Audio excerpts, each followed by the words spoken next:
Hello everyone! Welcome to the first in my tutorial series for working with Pal Tiya Premium. This video is just a quick introduction to what it is, what you can do with it, why choose it over other options, and some tools you'll need to get going on your first project. If you just want to learn how to get going on your project, subscribe and check out my other videos where I talk about the different steps in the process. So why do I like it? I'll start with a little bit about my background. I'm a ceramics major and worked with water clay for a couple years prior to pursuing my degree. I dabbled with metal casting as well, but once I graduated, a lot of my options for continuing to sculpt pieces I could put outside became limited. That's when I turned to resin casting and learned to work with molds. And it was all fun and dandy for a while, but I miss being able to just sculpt something and mostly be done with it. One of the things with water clay is that you have to fire it in order to make your project durable, but this comes with the risk of all your hard work exploding. Granted, there's some amount of repair work that can be done, such as this piece, Firewalker, which exploded 3 days before my thesis exhibition, but it's not quite the same. This was patched with plaster, which has a pot life of just a couple minutes depending on the temperature, but I would have loved to have Pal Tiya Premium for this instead with its 2-hour work window. Fast forward to a couple years ago in 2016 when I found out about Pal Tiya Premium. At RenCon, I was presented with the opportunity to meet one of the co-founders and work on Brienne the Dragon. They had me at Dragon, but the fact that there was a new sculpting option that I didn't have to fire opened up the chance to revisit some old projects that I'd made back in college with water clay. Back then, I made a lot of these cage forms, but due to the nature of water clay, it wasn't easy to keep them thin and make them larger quickly. I had a classmate who tried, and they all collapsed under their own weight. So, of course, once I set off on my own with some Pal Tiya Premium, guess what I made lots of? So what is Pal Tiya Premium anyway? Well, it's a sculptable cement clay that requires no molds, firing, or baking. Once you're done, let it cure for about 2-3 hours, then just spritz down your project with water, wrap it up in old damp towels to keep the humidity up, or drop it in a bucket of water if it's small enough, and leave it for a week. That's it. It comes in powder form, you add water to the amount you want to use, knead it for a minute or two, and you're ready to sculpt. Keeping your sculpture damp during the curing process helps make it stronger. If you've ever grown your own crystals in a jar from borax, sugar, or salt, you know that the longer you leave your foundation in the solution under ideal conditions, the more crystals you'll get and the bigger they'll grow until they've maxed out their potential. Same idea with cement. The longer you keep it moist, the more crystals will grow and the better bond the cement content will have with its other particles. Unlike regular cement though, you don't need any molds. You could use one to replicate parts of a sculpture if you really wanted to, but it's not a requirement. So what this means is that size is not an issue. Your sculpture can be small enough to hold in your hand or big enough to climb on. Will it still be okay if you only leave it to cure overnight or for a day or two? Sure, but if you absolutely need it to be durable, you'll want to leave it as long as possible. Also, keep in mind that it's those first couple of days that are the most crucial, so if you can, keep it damp for as long as possible. If you can leave it for 2 or more weeks, even better. So how do you work with Pal Tiya Premium?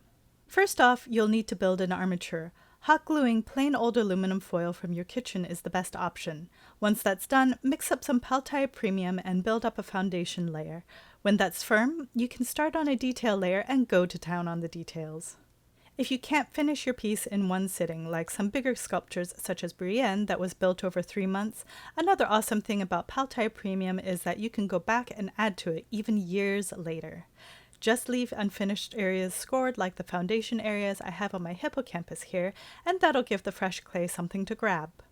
If you're already using or thinking about using something like hypertufa or casting cement or concrete, this is where the difference is for cement sculpture options. For regular cement or hypertufa, you need a mold to make it hold its form.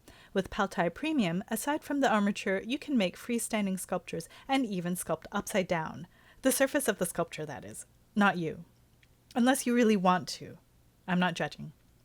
Project-wise, pretty much anything you can dream up is possible. It's completely safe to leave outdoors year-round, so art, custom planters, and furniture for the garden is the most common use for Pal Tiya Premium.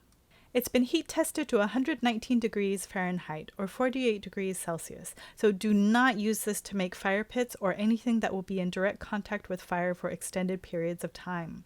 If that's what you want to do, you'll want to look into refractory materials for that.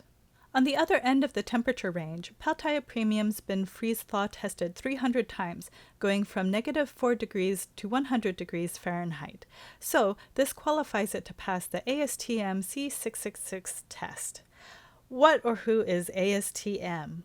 It stands for the American Society of Testing and Materials, and the C666 test is their standard test method for the resistance of concrete to rapid freezing and thawing cycles. Is it waterproof? No, but it will hold water like any other concrete bird bath, so you can use it for that. I'd leave it to cure fully and let it weather a week or two in rainy weather to neutralize its alkaline properties before letting birds drink or bathe in it. Speaking of water, for those of you living on ocean coasts, the salt in the environment won't affect Pal Tiya Premium any more than it does the concrete and sidewalks, so your projects will be fine.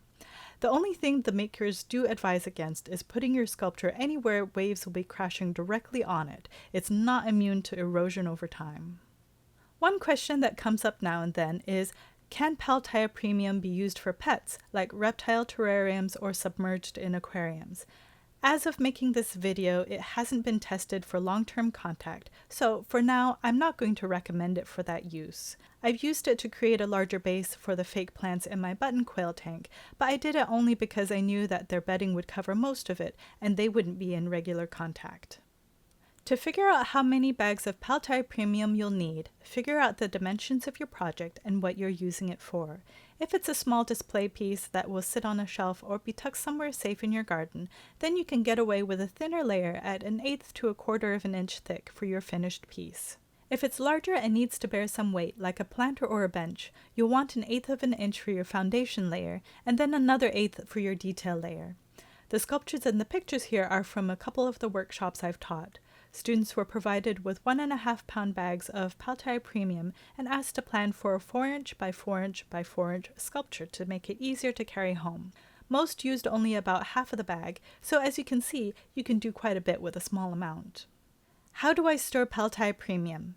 You can store it for about 1 year in ideal conditions. If it's going to be stored somewhere like a garage, at bare minimum put a plastic sheet between your bag of Pal Tiya Premium and the concrete floor, so that way any humidity coming through the floor won't gradually seep into the powder.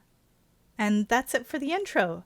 So now that you have an idea of what Pal Tiya Premium is and some of the things that you can do with it, head over to the next video in this series where I'll talk about the tools and materials you'll need to work on your project. Remember to like and subscribe if you'd like to see more tutorials like this. Thanks for watching!